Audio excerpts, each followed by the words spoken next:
Hello friends, ओम श्री गणेशाय नमः। जय श्री कृष्णा। आप सभी का स्वागत है आपके अपने यूट्यूब चैनल पर।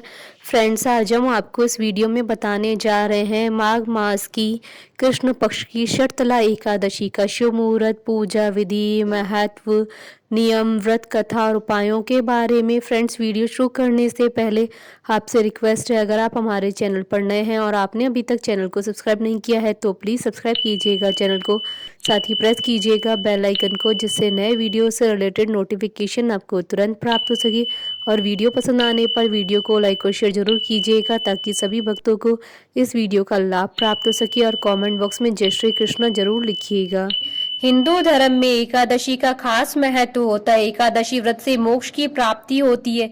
एकादशी हर महीने में 2 बार आती है, एक कृष्ण पक्ष में और दूसरी शुक्ल पक्ष में। जो भक्त एकादशी का उपवास करते हैं वह नियमों का कड़ाई से पालन करते हैं तथा अगले दिन सूर्योदय के बाद ही उपवास का समापन करते हैं। एकादशी व्रत के दौरान सभी प्रकार के अनाज का सेवन वर्जित होता है। जो लोग किसी कारणवश एकादशी व्रत नहीं रखते हैं उन्हें एकादशी के दिन भोजन में चावल का प्रयोग नहीं करना चाहिए तथा झूठ व परनिंदा से बचना चाहिए।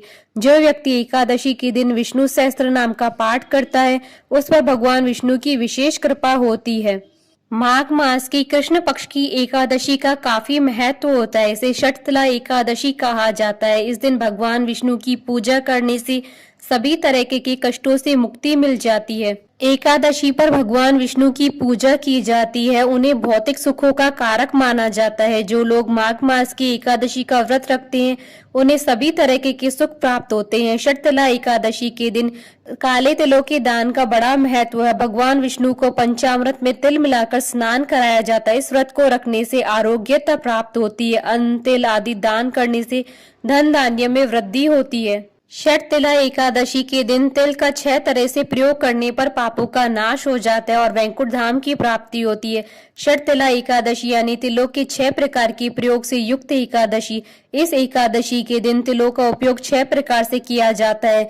तिलों के इस उपयोग को परम फलदायी माना गया है। आस्था है कि शर्तला एकादशी के व्रत से उपासक को वाचिक, मानसिक और शारीरिक पापों से मुक्ति मिलती है।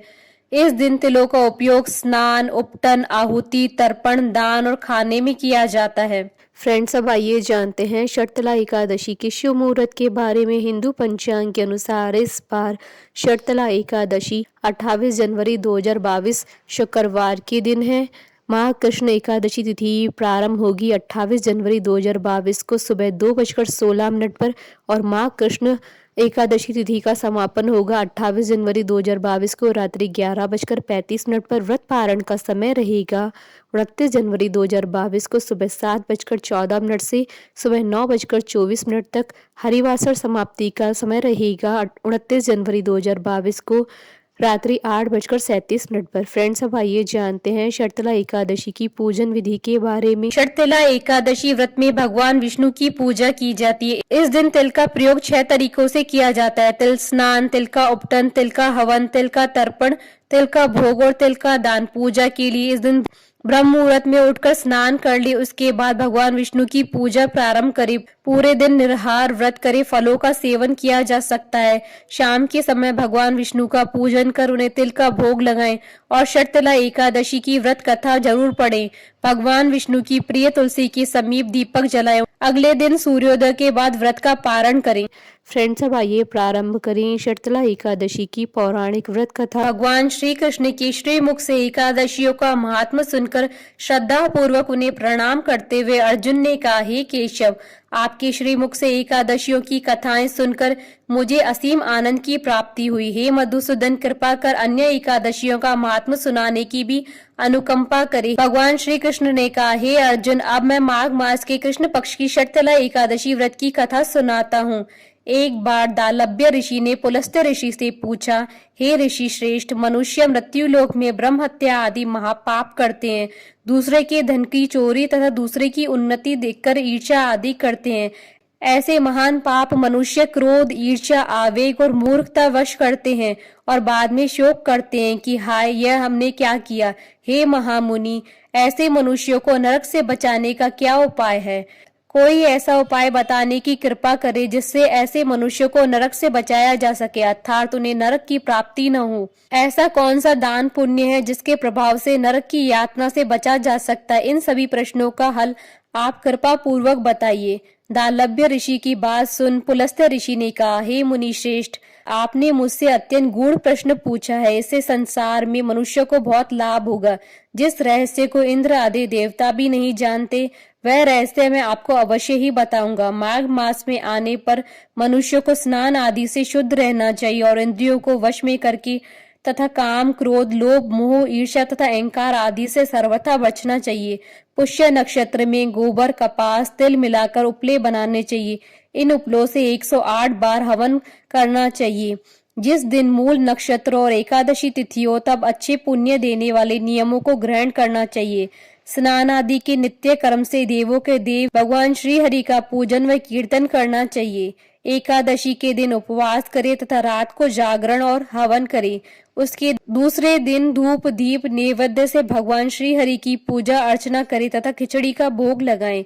उस दिन श्री विष्णु को पेठा, नारियल, सीताफल या सुपारी सहित अर्घ्य अवश्य देना चाहिए। उनकी स्तुति करनी चाहिए। हे जगदीश्वर, आप निराश्रितों को शरण देने वाले, आप संसार में डूबे हुए का उद्धार करने वाले। हे कमल नयन, हे मधुसूदन, हे जगन्नाथ, हे पुंडरीकाक्ष, आप लक्ष्मी जी सहित मेरे इस तुच्छ अर्घ्य को स्वीकार कीजिए।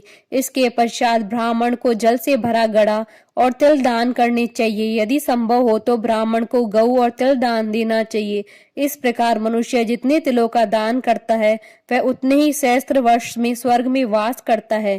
तिल स्नान, तिल की उपटन, तिलोदक, तिल का हवन, तिल का भोजन, तिल का दान, इस प्रकार 6 रूपों में तिलों का प्रयोग शर्तला एकादशी कहलाती है। इससे अनेक प्रकार के पाप नष्ट हो जाते। इतना कहकर पुलस्त्य ऋषि ने कहा, अब मैं आपको एकादशी की कथा सुनाता हूँ।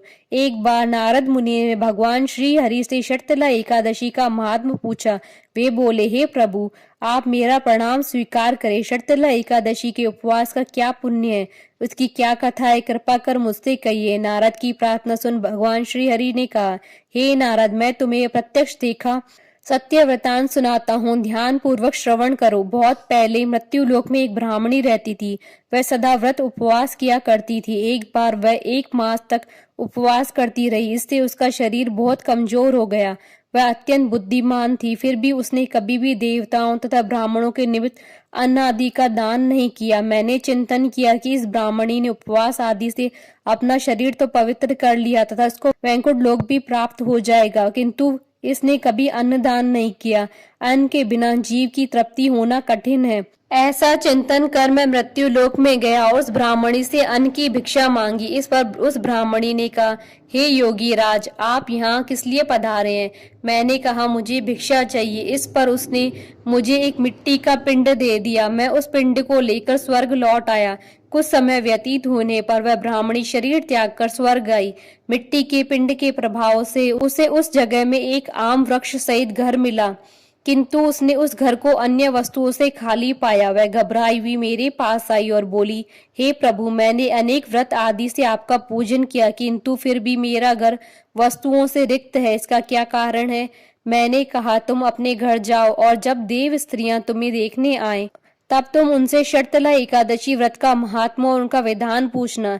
जब तक वह न बताएं तब तक द्वार नहीं खोलना। प्रभु के ऐसे वचन सुन वह अपने घर गई और जब देव स्त्रियां आई और द्वार खोलने के लिए कहने लगी तब उस ब्राह्मणी ने कहा, यदि आप मुझे देखने आई हैं तो पहले मुझे शर्तला एकादशी का महात्मा बताइए।